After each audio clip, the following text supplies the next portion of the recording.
and welcome to my channel. I'm Dr. Kate Boyd. I'm a pianist and I'm a professor of piano. I created this channel to help pianists like you take your playing to the next level. Today, I'm going to talk about how to play the piano expressively. If you think about it, everything we do at the instrument is in service to communicating feelings, emotions, or ideas. So let's get started. I want to start this discussion off by sharing one simple principle that has the potential to transform your playing and your approach to the instrument. Set the intention to play expressively every single time you sit down at the piano. Every note, whether it's a chord or scales or a piece of music that you're working on, whether it's sight reading or something you know really, really well, or even just a single solitary note, whether you're playing hands separately or slowly or fast or learning notes for a new piece or polishing up for a performance. Never let yourself play mechanically and never let yourself just play disembodied notes with no meaning. Simply setting that one intention to play musically for every single note you play on the piano will change your entire perspective on your playing. Don't worry if you don't know exactly what that means or what to do at this point. Just the act of contemplating that intention for a few moments every time you practice will set you on the right path. Like anything else, musicality and expression are things that you can practice, and the first step to practicing that is to intentionally bring it into your playing every time you sit at the instrument. Music is a form of language where people communicate ideas through sound. Playing expressively at the piano is an essential thing to do and to work on because music is, at the end, all about communication. It's about saying something in sound that affects or moves the listener. Literally everything we do at the piano is in service to the music. That is all of our technical practice, all of our sight reading practice, working on our focus and concentration, practicing performing, working through our feelings of performance anxiety. All of that is in service to the music and communicating with the audience. Music is a kind of language. It has its own syntax and patterns, just like our spoken languages do.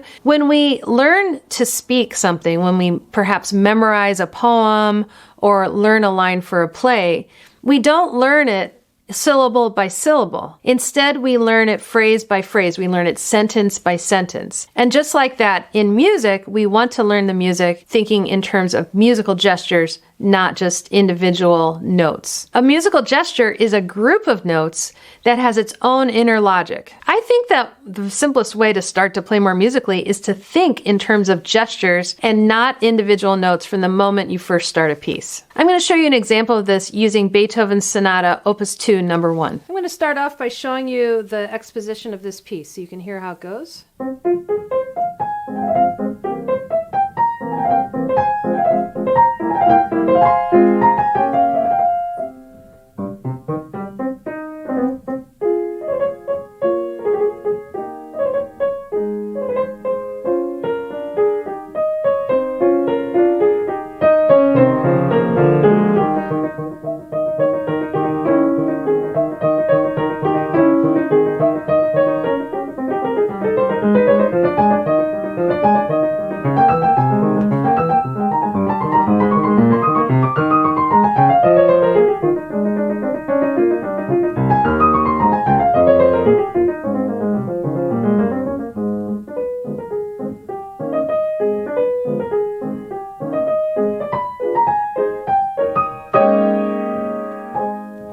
Now, when you start a new piece like this, you might be inclined to just be very determined and learn it one note at a time. Learn it something like this.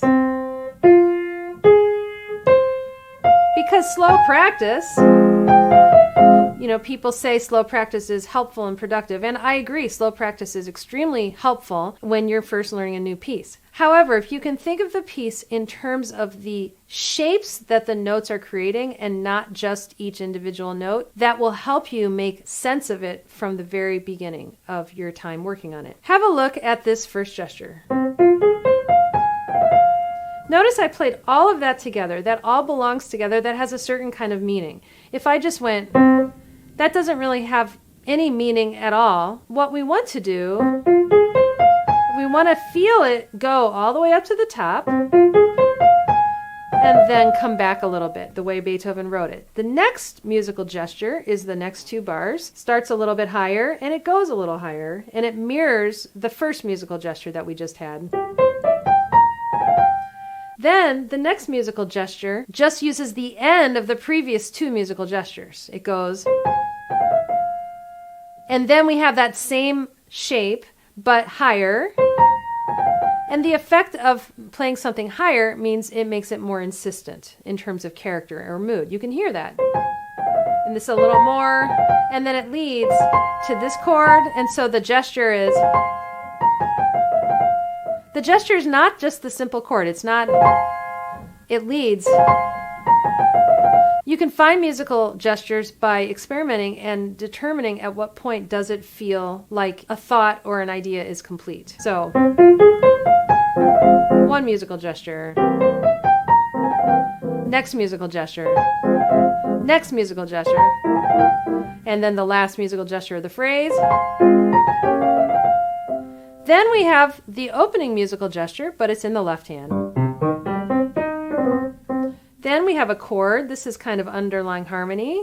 Then we have this little piece, even shorter segment of the previous musical gestures. It's its own little gesture that Beethoven's turning it into.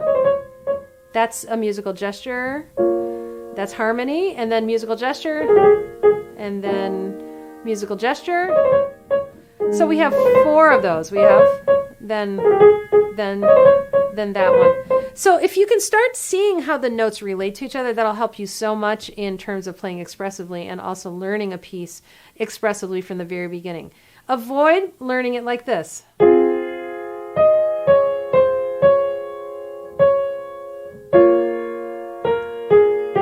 Do you hear how that doesn't really have any musical meaning? So even if you have to play it slowly, thinking in terms of listening, how things belong together and lead. Usually a musical gesture will grow or get quieter towards notes within it. Now here's another musical gesture. Then we have an emphatic version of that musical gesture with 2 extra notes. And then we have the most emphatic version in octaves. All right, now the next musical gesture that we have is, you can hear how it feels like it ends there. I mean, the sentence that we're outlining. To there. And then the next time we have is 3 times. Okay, so in context, first musical gesture, second musical gesture, third one.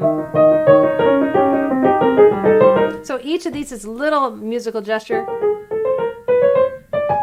These combine together to make a musical gesture, just like you have clauses in sentences that combine to make longer sentences. So that makes a longer sentence. So this is a gesture, and then the gesture is little gesture. So tiny, tiny little gestures. You can see at the beginning we started off with a long musical gesture. Now we have these musical gestures that combine to make longer phrases. Then we have a long musical gesture. In a way, there's kind of like a long thing going on in the right hand. That's all one musical gesture in the right hand, but the left hand has 3 different ones at the same time. It goes, that's the first one. Second one is, again, it's related to the first one rhythmically. It's identical. It's just a little bit higher. Then this is the third one. So that one is higher yet with the same rhythm, and then it finishes. This follows Beethoven's rule of 3s. I'll make a video about that in some other time, but suffice it to say that we have something 3 times, and the third time it continues on and completes itself. So first time, second, third. Now we repeat that. First one, second, third one. Then we have this musical gesture.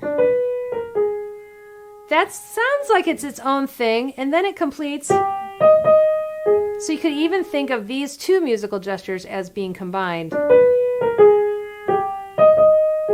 So